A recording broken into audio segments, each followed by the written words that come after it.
I want to thank Bermuda for coming out today. My name is Kian Dickinson. I'm the president of the St. George's Prep PTA. And as you can see here today, the energy was positive. It was constructive.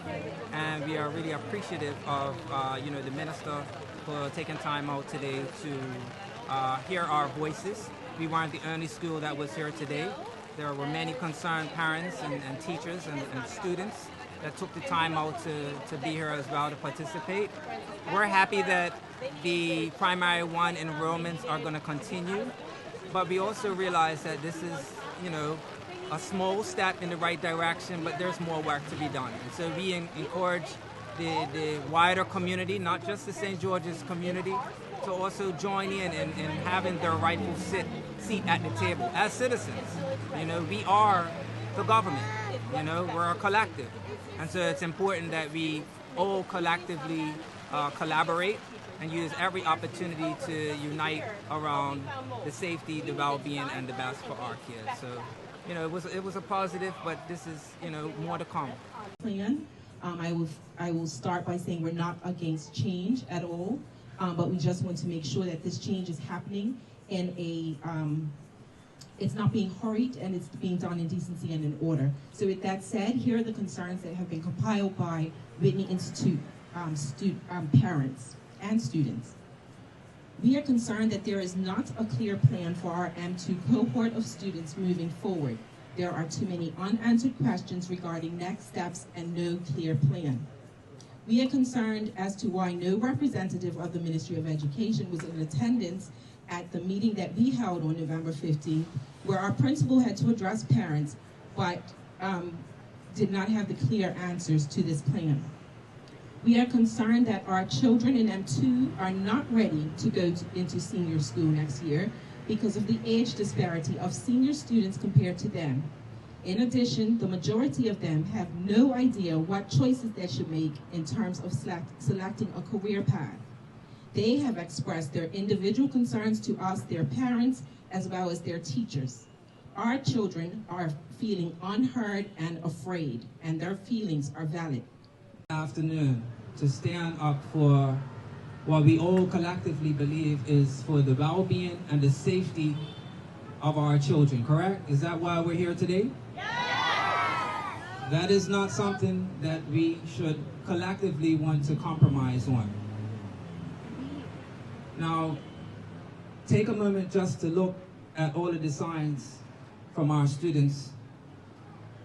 They've took the time out to really think about this moment and to really express themselves. Now, I'm not gonna have any favoritism, but I saw this sign from my daughter as we were getting in the car to come here. And it says, "Thank you for listening." And I think this, along with all of the messages here today, are extremely important from all sides. That we listen to each other, and that we also empathize with each other. Of Bermuda, I believe, and I feel like the island would agree. We're representing the PTA and some parents who are here under the pressure of having to register our children starting on Monday for new schools in our district. We're very concerned that we've not yet had the privilege of meeting with the minister, and so we've sent a letter yesterday requesting a meeting, and hopefully that will happen in the near future, where we can effectively give you our concerns and properly deal with the situation of the closing of Gilbert Institute.